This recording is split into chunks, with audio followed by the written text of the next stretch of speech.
સ્પર્ધાત્મક પરીક્ષાને લગતા દરેક વિષયોના વિડીયોઝ, ડેઇલી કરંટ અફેર્સ તથા નવી ભરતીની માહિતી મેળવવા માટે જોતા રહો અમારી યુટ્યુબ ચેનલ ICE રાજકોટ અને અમારી ચેનલને સબસ્ક્રાઇબ કરો તથા બેલ આઇકોન પ્રેસ કરો જેથી દરેક નવા વિડીયોની નોટિફિકેશન મેળવી શકો.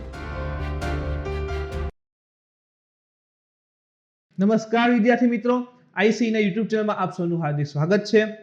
મિત્રો, આજે આપણે જે ઇમ્પોર્ટન્ટ કરંટ અફેર્સના ટોપિક પર ચર્ચા કરવાના છીએ, સૌપ્રથમ એ ટોપિકનું લિસ્ટ જોઈએ.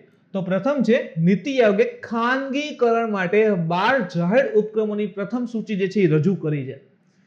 તો જો બજેટમાં આની વાત હતી મિત્રો, બજેટમાં આની વાત થઈ હતી, ઘણા લોકો સમજી નહોતા શકતા કે આ ખાનગીકરણની શું જરૂર છે. હવે વિચાર કરો થોડોક મિત્રો કે જે વસ્તુ ડૂબતી હશે એને બચાવવામાં શું વાંધો છે. હું તમને એક એક્ઝામ્પલ આપું, સમજજો, ઇમ્પોર્ટન્ટ છે.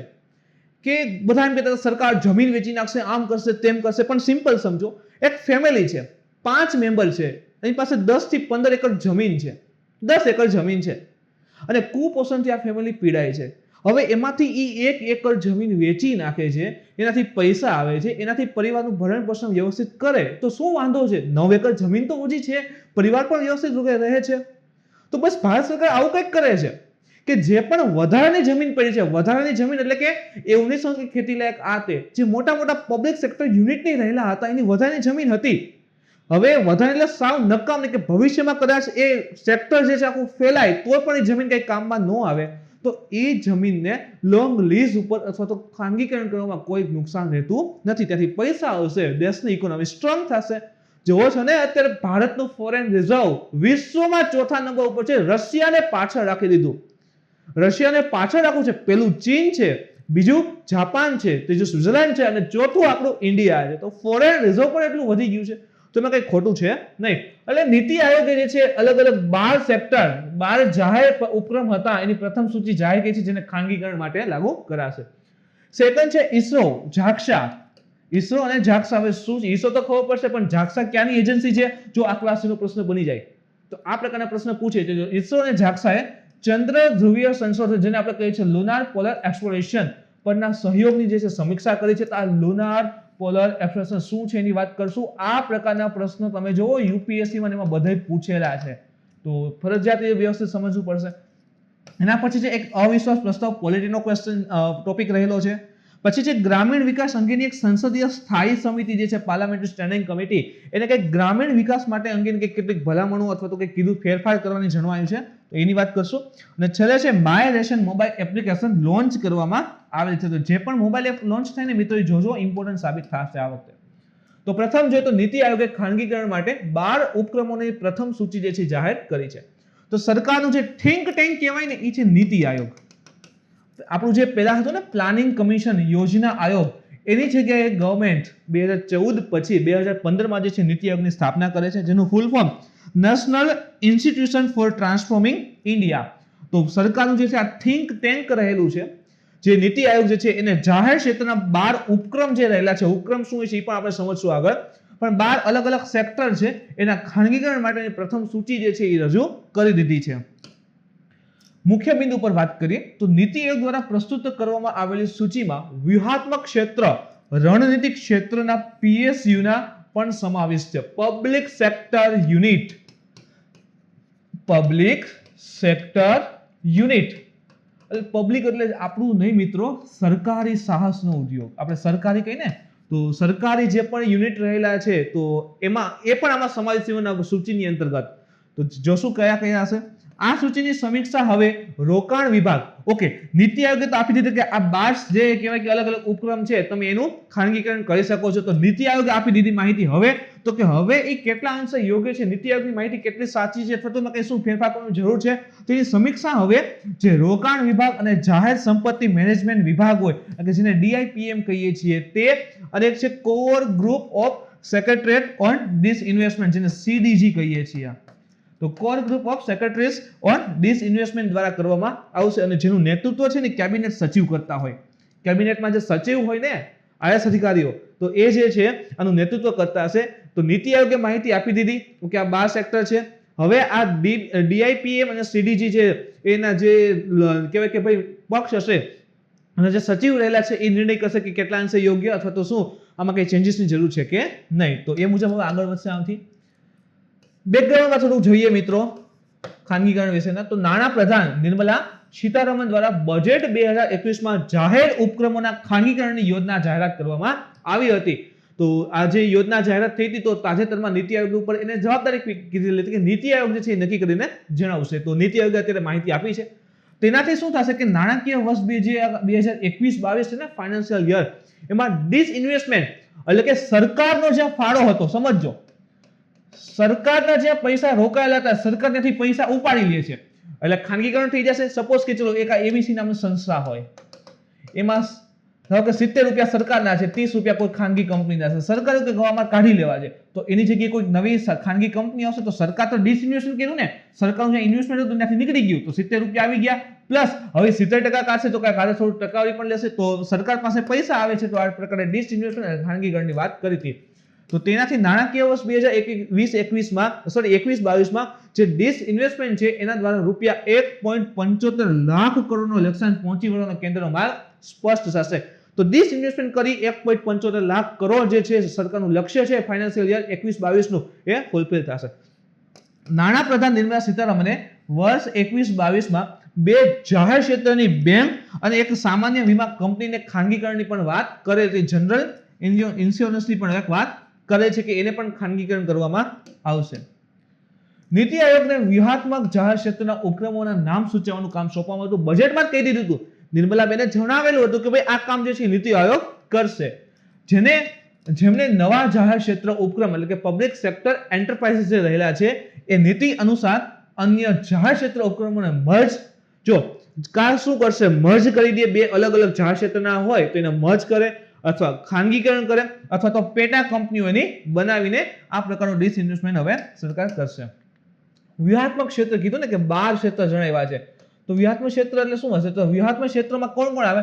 તો કે પેટ્રોલિયમ, વીજળી, પરમાણુ ઉર્જા, જે કે ન્યુક્લિયર એનર્જી, કોલસો અને અન્ય ખનિજો, કોલસા સિવાય બીજા ખનિજો, એમ અવકાશ, સંરક્ષણ, વીમો, બેન્કિંગ, નાણાકીય સેવાઓ, પરિવહન અને દૂરસંચાર. તો આ મુખ્ય સમાવેશ છે વ્યૂહાત્મક ક્ષેત્ર. તો આવા 12 ક્ષેત્ર આપ્યા કે જેમાં સરકાર જે છે એ ખાનગીકરણ કરશે. અને જો કે બેન્કિંગ છે તો આંદોલન સાથે પણ એને તમે કનેક્ટ અત્યારે કરી શકો છો. એના પછીનો ટોપિક જોઈએ તો ઇસરો જાક્ષાએ ચંદ્ર ધ્રુવીય સંશોધન જેને આપણે કહીએ છીએ લુનાર પોલર એક્સપ્લોરેશન પરના સહયોગની જે છે સમીક્ષા કરેલી છે. તો ભારતીય અવકાશ સંશોધન સંગઠન જેને આપણે ઇસરો કહીએ છીએ, ઇન્ડિયન સ્પેસ રિસર્ચ ઓર્ગેનાઇઝેશન અને જાપાન એરોસ્પેસ એક્સપ્લોરેશન એજન્સી જેને આપણે કહીએ છીએ JAXA, Japan aerospace exploration agency જાક્ષાએ 11 માર્ચ 2021 ના રોજ પૃથ્વી નિરીક્ષણ, ચંદ્ર સહયોગ અને ઉપગ્રહ સંશોધન સહિતના સહયોગની સમીક્ષા કરી. તો એક આવે છે પૃથ્વીનું નિરીક્ષણ, 2 છે ચંદ્ર સહયોગ જે આપણે ચંદ્રયાન લોન્ચ કરવાના છે, ગગનયાન છે તો એમાં ક્યાંક ને ક્યાંક મદદ. ત્રીજું છે ઉપગ્રહ સંશોધન. તો જે પણ આપણે ઉપગ્રહ જેમ કે આ ગગનયાનની વાત કરીને તો ચંદ્રયાન 3 માં મદદરૂપ થઈ શકશે. ચંદ્ર સહયોગમાં, ગગનયાનમાં તમે જો ટેકનોલોજી જોશે કે અવકાશ યાત્રીઓ ક્રૂ મેમ્બરને અવકાશમાં લઈને પાછા લઈ આવવાના, તો ઉપગ્રહમાં સુધારા કરવા જોશે, નવા સંશોધન કરવા જોશે.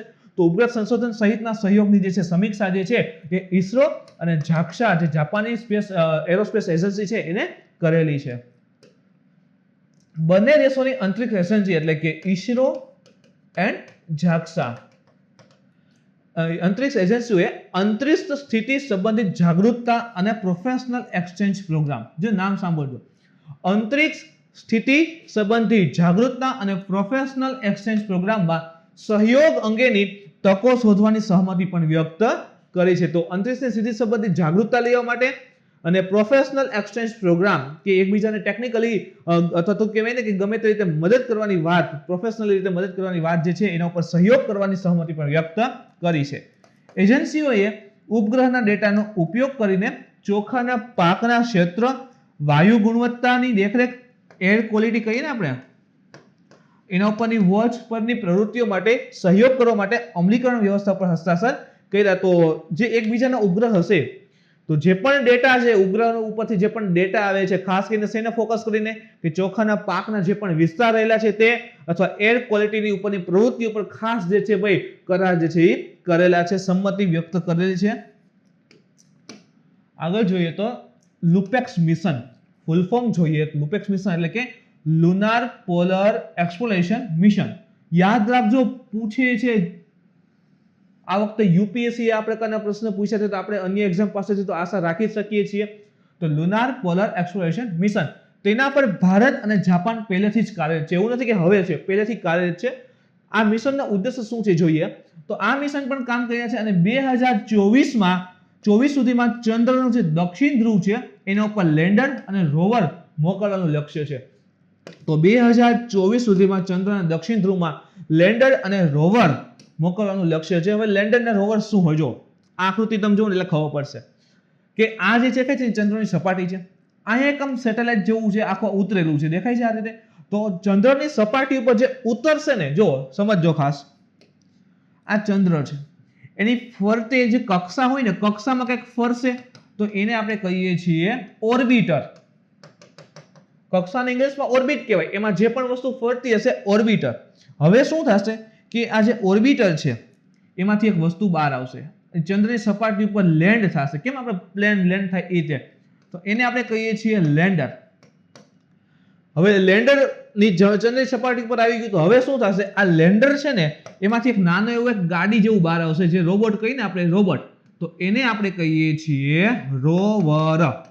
રોવર જે ચંદ્રની સપાટી પર ફરશે અને બધું પરીક્ષણ કરશે. તો તમે જુઓ, હવે આ લેન્ડર છે, ચંદ્રની સપાટી પર ઉતરશે એટલે આ લેન્ડર થઈ ગયું. અહીં તમે જુઓ કંઈક આમ સીડી જેવું રાખેલું છે, તો ત્યાંથી આ નાનો એવો રોબોટ જેવું દેખાય છે, ગાડી જેવું છે ઇન શોર્ટ, તો અહીંથી આમાંથી અંદરથી બહાર આવશે અને ચંદ્રની સપાટી ઉપર બધે ફરશે અને એક્સપેરિમેન્ટ કરશે. તો આ રોવર છે અને આ લેન્ડર છે, તો એ મુજબ જે છે બંને ચંદ્રના દક્ષિણ ધ્રુવ વિસ્તારમાં 2024 સુધીમાં ઉતરવાની યોજના જે છે આની અંતર્ગત રાખેલી છે.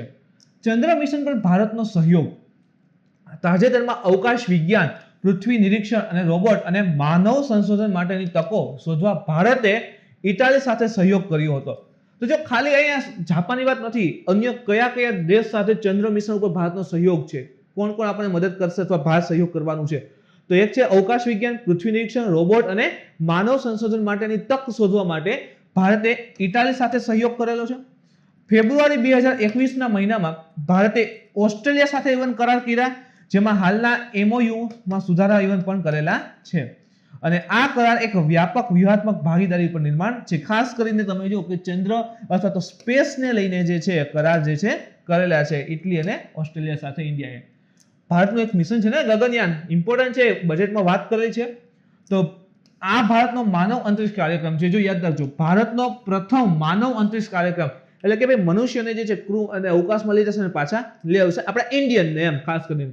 તો ભારતનો માનવ અંતરિક્ષ કાર્યક્રમ છે, તેને 3 લોકોને લઈ જવા માટે ડિઝાઇન કરેલ છે ગગનયાનને. તે ભારતીય અવકાશ સંશોધન સંગઠનનું પ્રથમ એટલે કે ઇસરોનું પ્રથમ ક્રૂ મિશન હશે કે ભાઈ ભારતીયને લઈ જશે અને પાછા લઈ આવશે. અને આ અવકાશયાન 3 માણસો સાથે 7 દિવસ સુધી અંદાજે 400 કિલોમીટરની ઊંચાઈ પર રહી પૃથ્વીનું પરિભ્રમણ જે છે એ કરશે. તો ગગનયાનની વાત કરીએ આગળ. આ મિશનને ડિસેમ્બર 2021માં ઇસરોના GSLV Mark 3 પર લોન્ચ કરવાની યોજના બનાવી હતી, પરંતુ તેને હવે 2023 સુધી મુલતવી રાખવામાં આવેલી છે. જો યાદ રાખજો, આની જે બજેટમાં વાત કરી છે ને, બજેટમાં એમ કહ્યું છે કે ડિસેમ્બર 2021માં અમે લોન્ચ કરશું. હવે આ ગગનયાન છે એવું તો નથી કે ચલો આ ગગનયાન છે એક યાન બનાવ્યું આ રીતે અને એને લોન્ચ કરી દઈએ સીધા અંદર 3 જણાને બેસાડીને, ના. હવે શું થશે કે આ કેટલા અંશે સક્સેસ છે એના માટે 2 ટેસ્ટ ફ્લાઇટ થશે અને છેલ્લે ફાઇનલી જે છે ગગનયાનને મોકલશે. ફાઇનલી જે છે એ ગગનયાન હશે, એની પહેલા 2 ટેસ્ટ ફ્લાઇટ થશે. ટેસ્ટ ફ્લાઇટ કે ભાઈ જઈ અને રેગ્યુલરલી પાછું આવે છે કે નહીં. તો પ્રથમ જે ટેસ્ટ ફ્લાઇટ છે એ ડિસેમ્બર 2021માં થવાની છે. ભાઈ એમાં હ્યુમનોઇડ રોબોટ, મનુષ્ય ટાઈપનો એક રોબોટ બેસાડી એના ઉપર બધા એક્સપેરિમેન્ટ કરશે, જઈને પાછું આવશે કમ્પ્લીટ. ઓકે, પ્રથમ સફળ થશે, બીજું ટ્રાય કરશે, બીજું સક્સેસ થાય છે, તો ત્રીજું જે છે અંતે ગગનયાનને લોન્ચ કરવામાં આવશે. તો બજેટમાં જે વાત છે આ મુજબ કરેલી છે એને ધ્યાનમાં રાખજો. ક્રૂ મોડ્યુલનું જે નિર્માણ છે, જેમાં 3 અવકાશ યાત્રીઓ બેસશે, એનું નિર્માણ જે છે એ હિન્દુસ્તાન એરોનોટિક્સ લિમિટેડ, જે હાલ કહીએ ને એના દ્વારા કરવામાં આવી રહ્યું છે. અને એનું સંરક્ષણ સંશોધન અને વિકાસ સંગઠન છે DRDO જે છે એના દ્વારા ડિઝાઇન કરેલું છે. તો DRDO એ ડિઝાઇન કરેલું છે અને જે કહેવાય કે એનું નિર્માણ જે છે એ હાલ કરી રહ્યું છે હિન્દુસ્તાન એરોનોટિક્સ લિમિટેડ. ડીઆરડીઓ જે છે એ ગંભીર માનવ કેન્દ્રિત સિસ્ટમો અને તકનીકી જેવી કે આરોગ્યની સાર સંભાળ, આના સિવાય સ્પેસ ગ્રેડ ફૂડ, સલામત પુનઃપ્રાપ્તિ માટેના પેરાશૂટ માટે ટેકો ઇવન પૂરો પાડે છે. તો ડીઆરડીઓ જે છે, હવે જેમ કે આ ખૂબ જ વધારે સ્પીડમાં ફરતું હશે મિત્રો, અને જ્યારે પાછું આવે તો એને કંટ્રોલિંગ પણ કરવું પડે, તો એના પાછળ છે ને આખું સ્પેસ કહેવાય ને પેરાશૂટ ખુલે, જ્યાંથી આખી વસ્તુ કંટ્રોલ થાય. તો એ પ્રકારના પુનઃ પ્રાપ્તિ માટેના પેરાશૂટ બનાવે. હવે સ્પેસ ગ્રેડ ફૂડ બનાવવું પડે કે ભાઈ ફૂડ ઓછું હોય પણ એમાં ક્વોલિટી બહુ સારી હોય, કે મનુષ્યને કહેવાય કે તમામ પ્રકારના પ્રોટીન બધું મળી રહે, એ પ્રકારના ફૂડ છે. આરોગ્યની સાર સંભાળ માટેની જે પણ નવી સિસ્ટમ ને બધું ડેવલપ છે એના માટે ડીઆરડીઓ પણ મદદ પૂરી પાડી રહ્યું છે. એના પછીનો ટોપિક જોઈએ, અવિશ્વાસ પ્રસ્તાવ. કયા રાજ્યની વાત છે? તો હરિયાણામાં છે. એટલા માટે જો પુડુચેરીમાં બધામાં ઘટના ક્યાંક ને ક્યાંક ઘટે છે તો ઇમ્પોર્ટન્ટ બનતા જાય છે. તો હરિયાણામાં ભારતીય જનતા પાર્ટી જનનાયક જનતા પાર્ટીના ગઠબંધન સરકારની વિરુદ્ધ કોંગ્રેસ દ્વારા કરવામાં આવેલા અવિશ્વાસ પ્રસ્તાવ 55-32 મતોથી અંતરે હારનો સામનો કરવો પડે છે. તો કોંગ્રેસ જે છે એ જનતા પાર્ટીની જે ગઠબંધન વાળી સરકાર છે એની સમક્ષ અવિશ્વાસ પ્રસ્તાવ કોંગ્રેસ લઈ આવે છે, લાવવા માંગે છે, અને 55-32 થી એ હારી જાય છે. તો આ શું છે આખો અવિશ્વાસ પ્રસ્તાવ, ક્યારે લાગુ થાય, શું કન્ડિશન છે, ક્યાં લાગુ થાય, વાત કરીએ એના ઉપર. મંત્રી પરિષદ જે છે પેલા તો સામૂહિક રૂપથી લોકસભા અથવા તો રાજ્યમાં હશે તો વિધાનસભા માટે જવાબદાર હોય છે. જો અહીંથી પ્રશ્ન બની શકે, આખી જે મંત્રી પરિષદ હોય એ સામૂહિક રૂપે કોને જવાબદારી હોય? લોકસભા અથવા તો વિધાનસભા. અને પર્ટિક્યુલરલી જે તે મંત્રી હોય, જે તે મંત્રી પોતે હોય, કેન્દ્રીય મંત્રીની વાત કરીએ ને, તો તે મંત્રી પોતે હોય કેબિનેટનો, તો એ તો કે કેન્દ્ર હશે તો રાષ્ટ્રપતિને જવાબદાર હશે, અને રાજ્ય હશે તો રાજ્યપાલને જવાબદેહી હશે. તો પર્ટિક્યુલરલી રાષ્ટ્રપતિ અથવા રાજ્યપાલને, પણ જ્યારે સામૂહિક રીતે આખું મંત્રીમંડળ આવે તો એ લોકસભા અથવા રાજ્ય વિધાનસભા માટે જવાબદાર હોય છે. અને જ્યાં સુધી તે ગૃહમાં બહુમતીનો વિશ્વાસ મેળવે છે ત્યાં સુધી તે કાર્યભાર સંભાળશે, કે જ્યાં સુધી એને સભાની અંતર્ગત લોકસભામાં અથવા તો રાજ્ય વિધાનસભામાં બહુમત પ્રાપ્ત છે ત્યાં સુધી એ રહી શકશે. તેથી મંત્રી પરિષદને હટાવવા અને સરકારને આખી પાડી દેવી હોય, પદમુક્ત કરવી હોય તો અવિશ્વાસનો પ્રસ્તાવ લાવવામાં આવે છે, નો કોન્ફિડન્સ મોશન. કે લોકસભા અથવા તો રાજ્ય વિધાનસભામાં કહેવાય ને કે પ્રસ્તાવ લે કે હવે અમને આ સરકાર ઉપર વિશ્વાસ રહેલો નથી, કે તરત જ જો સપોઝ પસાર થઈ જાય તો આખી જે સરકાર જે છે એ પડી જતી હોય છે.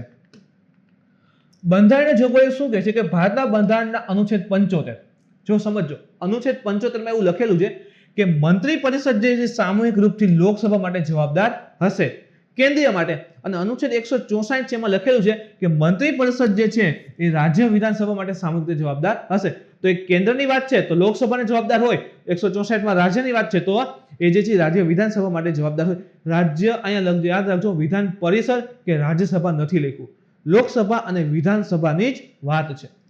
લોકસભા અથવા વિધાનસભા દ્વારા અવિશ્વાસ પ્રસ્તાવ પસાર કરીને કોઈને પણ મંત્રી પરિષદના પદ પરથી હટાવી શકાય છે. તો ખાસ કરીને લોકસભા અથવા વિધાનસભા જ લગાડી દો મિત્રો.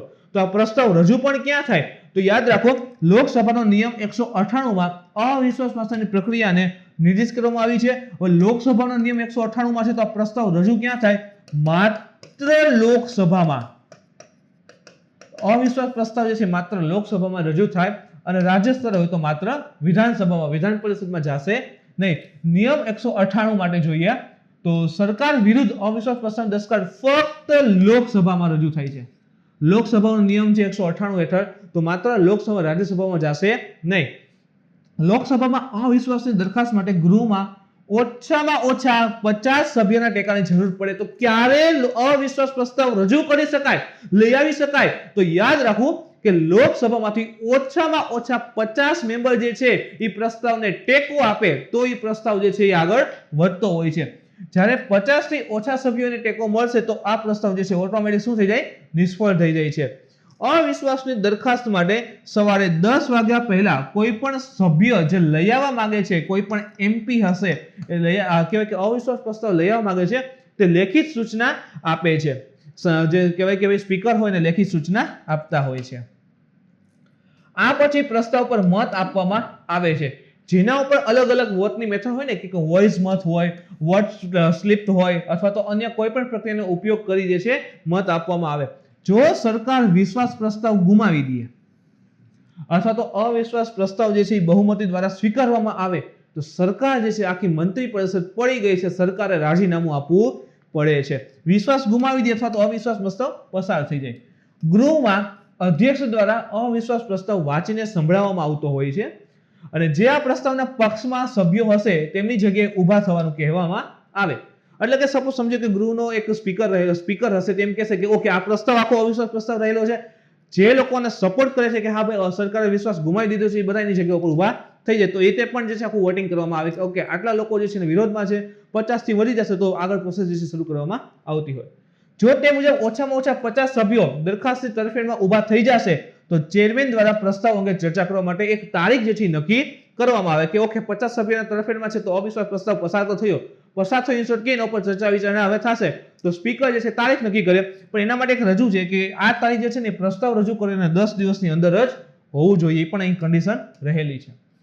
અવિશ્વાસ પ્રસ્તાવ સંબંધિત શરતો જોઈએ તો અવિશ્વાસ પ્રસ્તાવ ફક્ત એક તો લોકસભા અથવા રાજ્ય વિધાનસભામાં જ રજૂ કરી શકાય છે. રાજ્યસભા અથવા વિધાન જે પરિષદ હોય ત્યાં આવતો નથી.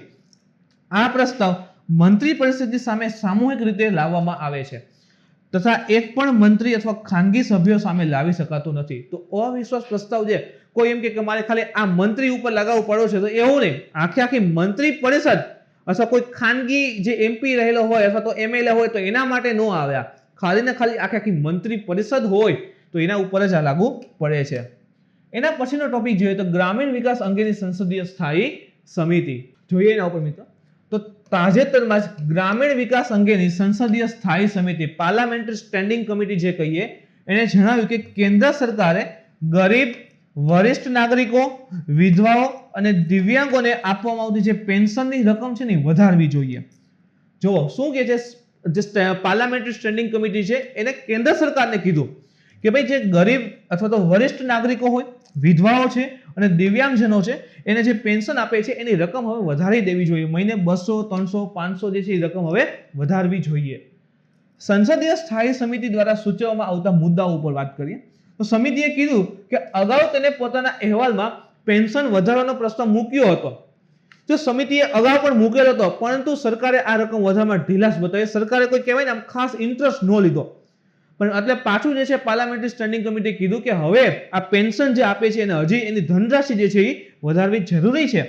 આ સમિતિએ સમાજના ગરીબ અને વંચિત વર્ગ સુધી રાષ્ટ્રીય સામાજિક સહાયતા કાર્યક્રમ જેને કહીએ છીએ નેશનલ સોશિયલ આસિસ્ટન્સ પ્રોગ્રામ એની પહોંચ મર્યાદિત રહેવા પર સરકારની ટીકા કરી.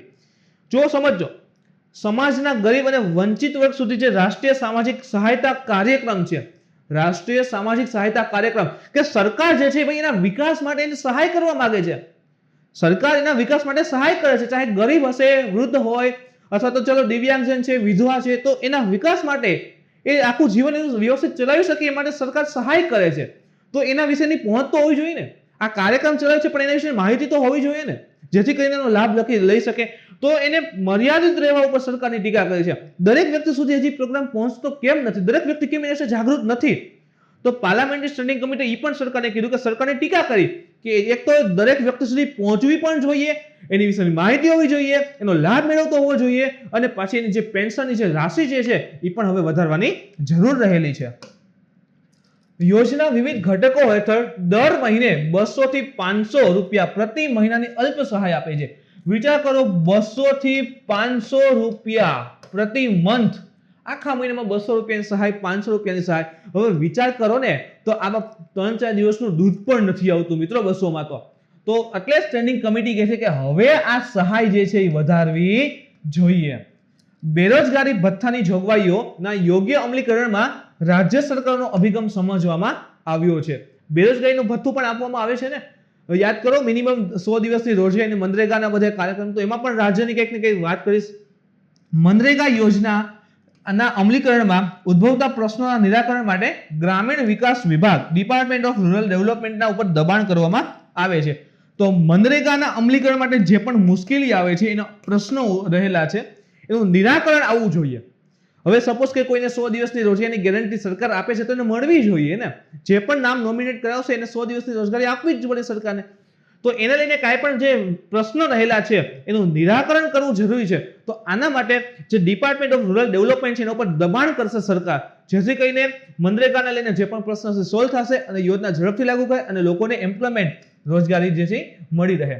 ભંડોળ આપવામાં વિલંબ એની વાત કરીએ તો આ યોજનાને નિરુત્સાહિત કરતી એક સૌથી મોટી બાબત છે એ આ યોજનાની અંતર્ગત ભાવના સાથે સુસંગત નથી. આ યોજનાની અંતર્ગત ભાવના સાથે સુસંગત નથી. ભંડોળ આપવું જરૂરી બનશે, પણ હવે કહેવાય ને કે સરકાર જાગૃત થશે, સરકાર હા કહે તો આમાં ફેરફાર થઈ શકે. જેમ કે એક વાત કરીએ બીજી તો જુદા જુદા રાજ્યમાં જુદા જુદા વેતન. ગુજરાતમાં કંઈક મનરેગા હેઠળ અલગ આપે, રાજસ્થાનમાં કંઈક અલગ આપે, કર્ણાટકમાં કંઈક અલગ આપે, તો એ કેવી રીતે પોસિબલ છે? તો જુદા જુદા રાજ્યમાં જુદા જુદા વેતન. જેમ કે સમિતિએ ઉલ્લેખ કર્યો કે આ કેવી રીતે શક્ય છે કે ગ્રામીણ ઉમેદવારોને 100 દિવસની ગેરંટી વાળી કામગીરી યોજના જોગવાઈમાં સમયગાળો અને વિસ્તારની ચૂકવણી પદ્ધતિઓ દેશભરમાં અલગ અલગ છે. કે ભાઈ અહીંયા કંઈક 100 દિવસ માટે અલગ રોજગારી આપે છે, વાં અલગ આપે છે, કેવી રીતે પોસિબલ છે? હવે આખી યોજના આખા દેશમાં એક સરખી લાગુ પડી છે, છતાં કેમ આવું જોવા મળે છે? તો સરકાર સમક્ષ આ પણ પ્રશ્ન મૂક્યો છે. આ સમાન કામ માટે સમાન પગારની બંધારણની જોગવાઈની વિરુદ્ધ છે. બંધારણમાં કીધું છે ને કે સમાન કામ માટે સમાન પગાર હોવો જરૂરી છે, તો એની કંઈક ને કંઈક વિરુદ્ધ જોવા મળે છે. સમિતિ દ્વારા ઉલ્લેખિત મનરેગા યોજના સંબંધિત મુદ્દાઓ, ખાસ કરીને કાર્ય પુરવઠામાં ઘટાડો ક્યારે જોવા મળ્યું? તો કે એ પરિસ્થિતિ હતી જ્યારે ખાસ કરીને COVID-19 રોગચાળો, એના કારણે તમને ખબર છે બધાને ઇવન હવે તો ખબર છે કે આર્થિક સંકટની પરિસ્થિતિ આવી ગઈ હતી. હવે આર્થિક સંકટની પરિસ્થિતિ હોય એ વખતે થોડું ઘણું જો લોકોને કાર્ય મળી રહે તો કમસે કમ ફેમિલી તો વ્યવસ્થિત ચાલી શકે. અને આ સમયમાં જે કાર્ય પુરવઠો હોવો જોઈએ ને એ ઘટી ગયો હતો કે હવે ભાઈ આપણે એમ કહીએ કે આ ગામમાં ભાઈ આટલું કામ છે, હવે કામ જ નહીં હોય તો રોજગારી ક્યાંથી આવશે? તો કાર્યનો જે પુરવઠો હોવો જોઈએ એ પણ વધારવો જોઈએ ને, તો એનું પણ ધ્યાન રાખવું પડે.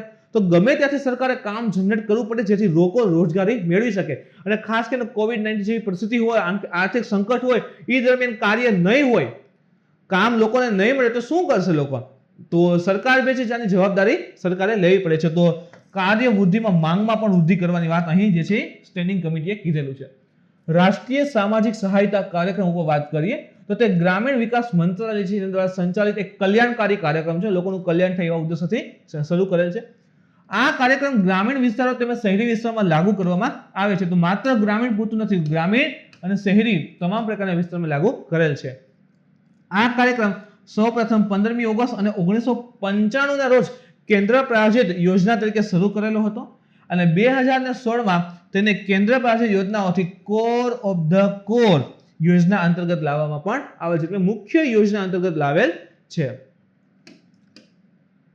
રાષ્ટ્રીય માતૃત્વ લાભ યોજના ઉપર વાત કરીએ થોડી ઘણી આપણે.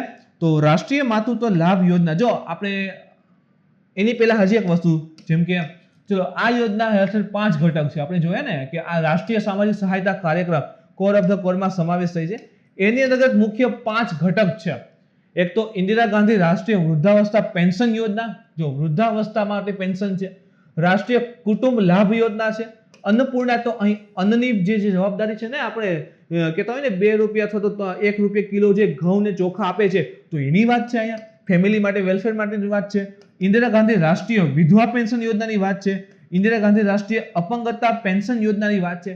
તો દિવ્યાંગ છે, વિધવા છે, ગરીબ કલ્યાણની વાત બધે અહીં વૃદ્ધાવસ્થા દરમિયાન પેન્શનની બધે વાતો જે છે એ કરેલી છે. અને એના મુજબ 200 થી 500 રૂપિયા જે પ્રતિ મંથ પેન્શન આપવામાં આવે છે, હવે વધારવાની વાત કીધેલી છે. રાષ્ટ્રીય માતૃત્વ લાભ યોજના પણ જોઈએ, નેશનલ મેટર્નિટી બેનિફિટ સ્કીમ.